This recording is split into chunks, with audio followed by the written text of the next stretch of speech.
You think you know hunger? Try being trapped on a wooden ship with 50 desperate criminals, no land for thousands of miles, and absolutely nothing left to eat. What happened next defies every survival instinct you think you have. When pirates found themselves staring at empty water barrels and growling stomachs, they didn't just sit around complaining like passengers on a delayed flight. These sea rogues had to get creative fast, and their first lifeline often came from above. Rainwater collection became their holy grail. Pirates would stretch massive sails across the deck like giant funnels, directing every precious drop into barrels below. Think of it as nature's own vending machine, except you couldn't just insert coins and expect results. The weather had to cooperate, which it rarely did when you needed it most. But here's the fascinating part. Successful pirate crews treated rain like winning the lottery. They'd position every available container on deck, from cooking pots to their captain's chamber pot if desperate enough. Well, maybe not that desperate, but you get the idea. The smart crews learned to read weather patterns better than today's meteorologists. Dark clouds on the horizon meant potential salvation, and experienced pirates could smell rain hours before it arrived. Makes sense, right? Your life depending on precipitation tends to sharpen those survival instincts pretty quickly. Then there's the storage challenge. Catching rainwater was only half the battle. Keeping it fresh was the real trick. Pirates discovered that covering barrels tightly and storing them in the ship's coolest sections helped prevent the water from turning into something resembling swamp juice. They'd even add a splash of rum or vinegar to kill bacteria, though the rum addition might have had other motivations. During monsoon seasons, this method could literally save an entire voyage. Some crews in the Caribbean reported collecting enough water in a single storm to last 3 weeks, but the scalability had limits. You can only catch what the sky gives you, and evaporation under the tropical sun was like having a thirsty ghost constantly sipping your reserves. The reliability factor made this method both blessing and curse. Pirates in the Pacific during certain seasons could count on regular rainfall, while those crossing the Atlantic might go weeks staring at clear, mocking skies. And the weird part is, some crews became so good at this that they'd actually plan their routes around weather patterns, turning piracy into an early form of meteorological navigation. But rainwater alone couldn't solve everything. When the skies stayed stubbornly clear and the barrels ran dry, these resourceful rogues had to turn their attention to the ocean itself, and what swam beneath their hulls held secrets that could mean the difference between survival and starvation. When their bellies started growling louder than a ship's creaking hull, pirates knew it was time to get creative with the ocean's pantry. And trust me, these weren't your weekend fishing enthusiasts casting lines for fun. Hand lines became lifelines. Pirates would fashion hooks from whatever metal scraps they could find, sometimes even melting down coins when desperation kicked in. The irony, gold couldn't fill an empty stomach, but it sure could catch the fish that would. These makeshift fishing rigs were about as sophisticated as a caveman's club, but they got the job done. Nets were another story entirely. When pirates managed to salvage or steal proper fishing nets, it was like hitting the maritime lottery. One good haul could feed the entire crew for days. But here's the thing about net fishing on a pirate ship. It required teamwork from men who'd probably sell their own mothers for a bottle of rum. Makes sense, right? The real pros took it up a notch with spearfishing. Picture a bunch of tattooed, unwashed sailors hanging off the side of a ship, jabbing pointy sticks at fish like some deranged aquatic ballet. It sounds ridiculous, but these guys developed skills that would make modern spearfishers jealous. Hunger has a funny way of turning amateurs into experts. Then there's the preparation challenge.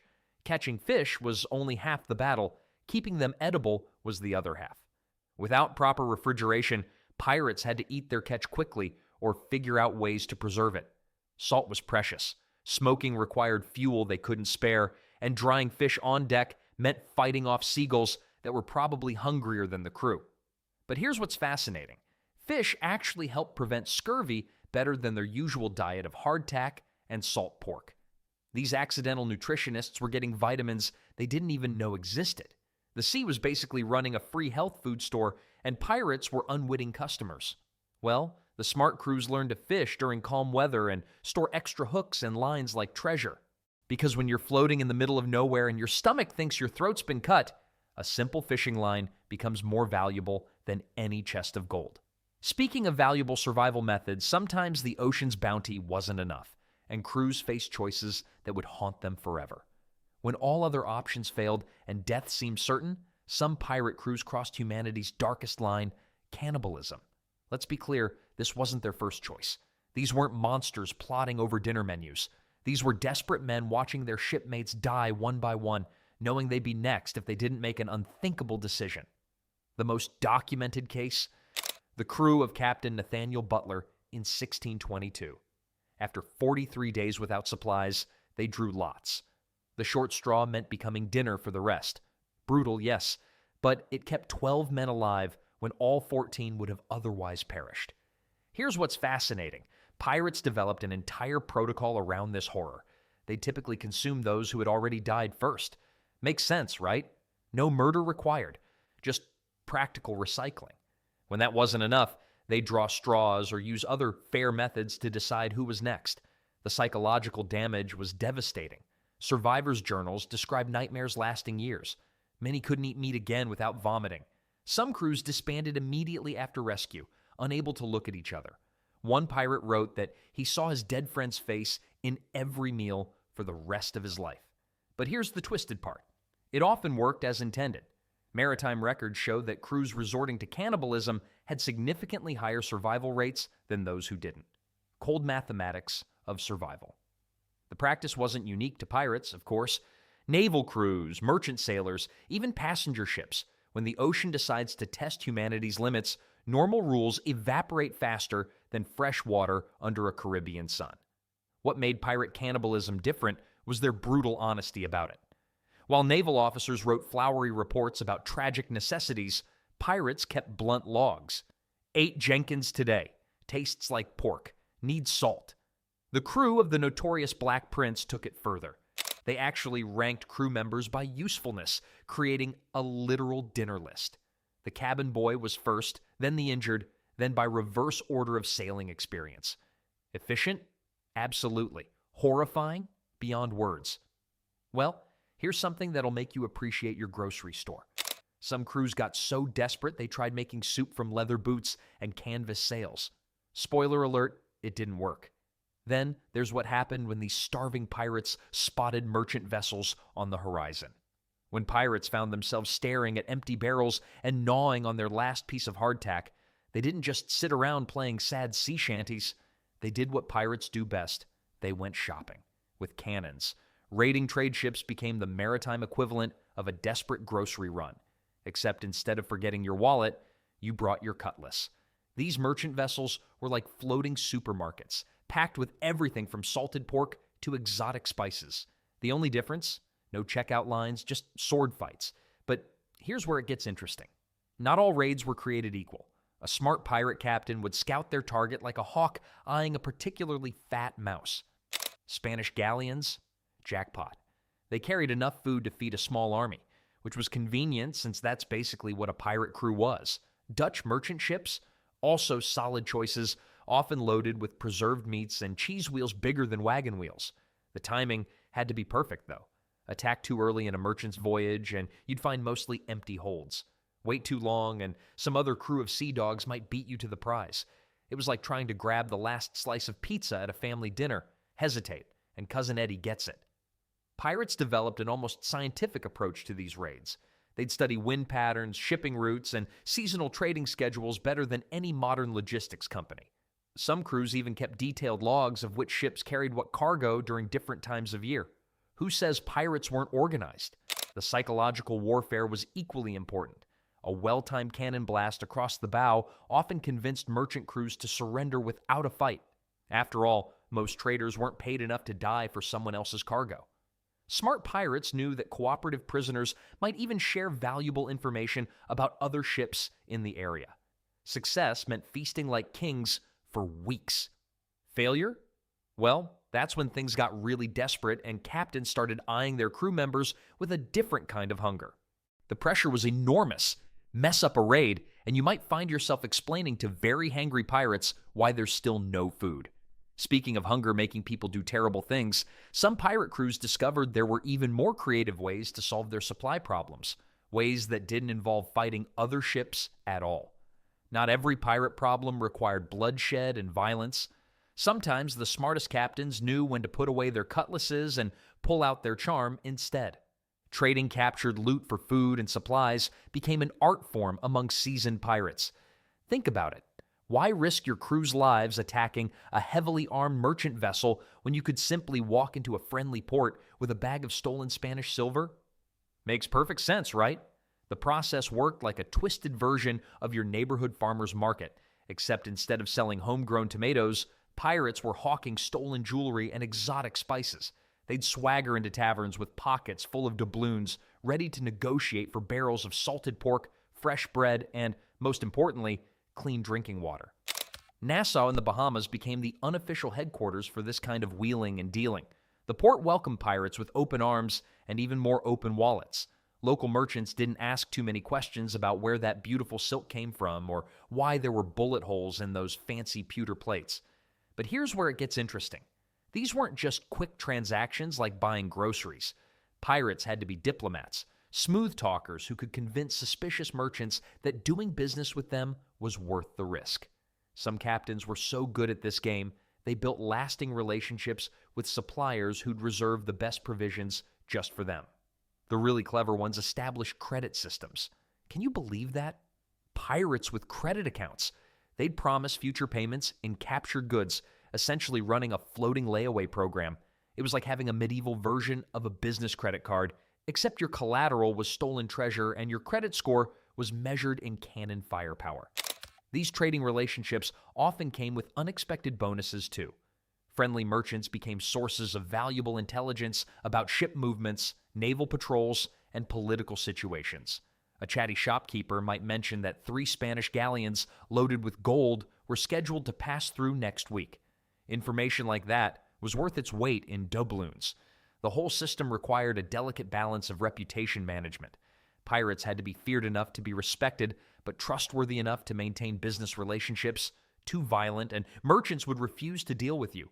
Too soft, and other pirates would see you as weak. Well, diplomatic trading worked great when you could find willing partners and had time to negotiate proper deals.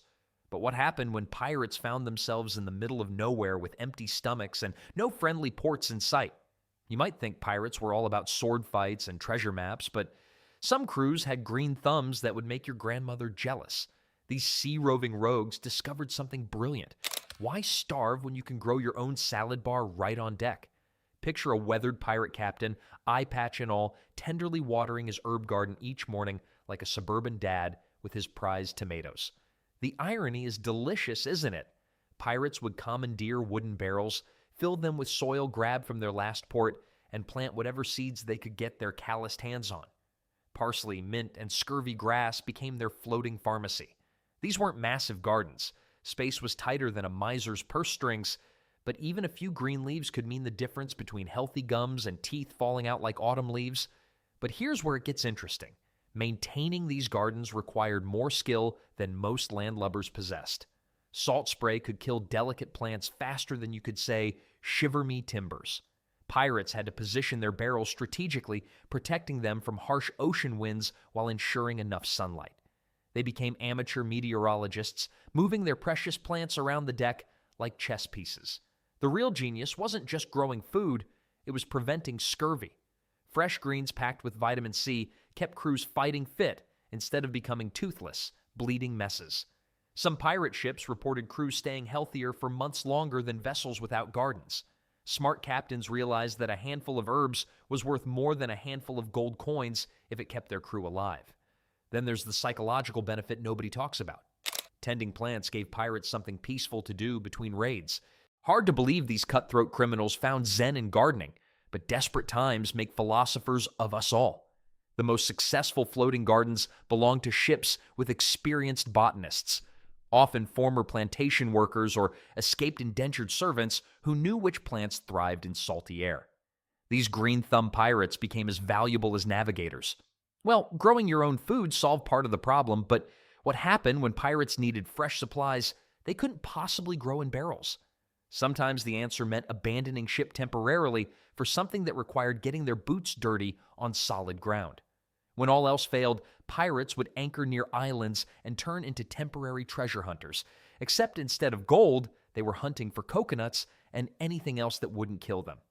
Well, most things anyway. The Caribbean became like nature's grocery store for desperate crews. Islands scattered across these waters offered mangoes, papayas, and plantains that grew wild. Smart pirates learned to spot the difference between a banana tree and something that might give them the runs for a week. Trust me, that's a lesson you only need to learn once. But here's where things get interesting. Not every island was a tropical paradise waiting to feed hungry sailors. Some were about as hospitable as a tax collector at Christmas dinner. Hostile natives didn't appreciate uninvited guests trampling through their backyards looking for free meals. Pirates developed a strange kind of botanical expertise out of necessity.